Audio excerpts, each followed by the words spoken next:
Dahil marami kaming gulay sa rep na malapit ng masira, kailangan na natin yan gawan ng paraan. Yan. Magagawa ko guys ng munggo.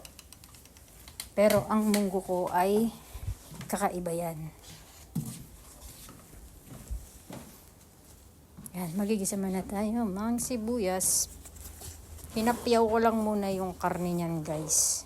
Tapos tsaka ko nilagay ang sibuyas, luya at bawang.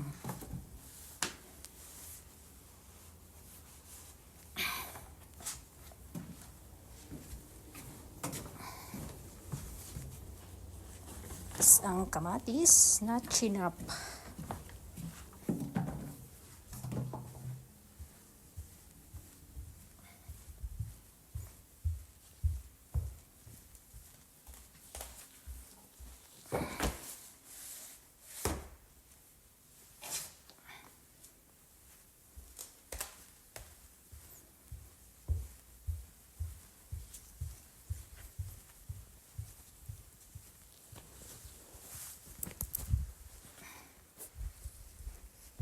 Gisa-gisa.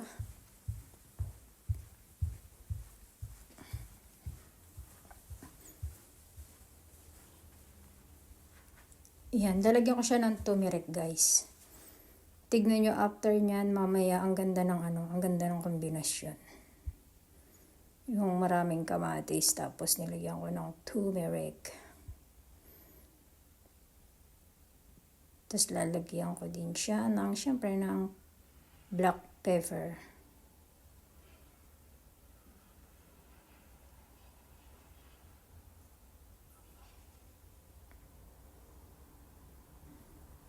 Tapos chili powder.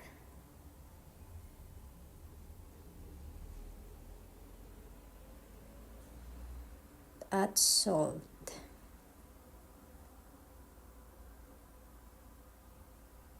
Halo-halo lang natin siya guys.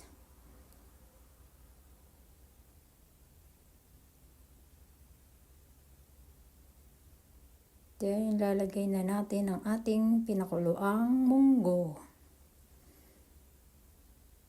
Yan. Di ba ang ganda ng kulay guys? Ang ganda kaya ng kulay niya. Tapos ang bango-bango niya. Healthy kaya ang turmeric. O, diba? Yan na.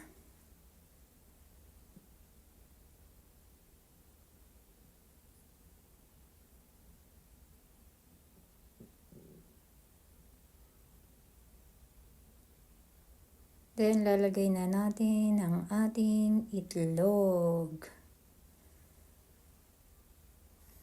Yan. O, diba? Ano kayo ngayon? Tapos yan, kale. O, diba? Kasi ang dami naming kale. Mahal-mahal po kasi niya. Kaya yan. Siyempre, gagawa natin ng paraan. Hindi tayo magsasayang ng ating pera, ng ating gulay. Ang sarap niya, guys. Ang sarap pala ng kale ilagay sa ilagay sa munggo. Ngayon ko lang na-try. Promise. Ang sarap niya. Mahilig kasi ako mag-imbento. Yan. Tapos lalagyan ko rin siya dyan mamaya ng spinach, yung dahon ng spinach. Kasi meron din kami spinach na malapit na rin mategi. So, kailangan natin siyang huwag sayangin. Ayan, ang spinach. O, diba?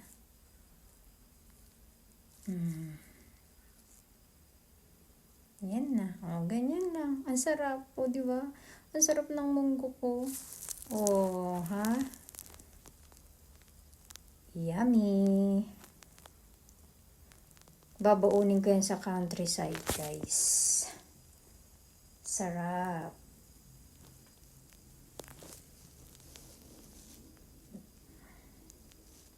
Lalagyan ko siya ng konting suka, guys, kasi para mag-long last siya.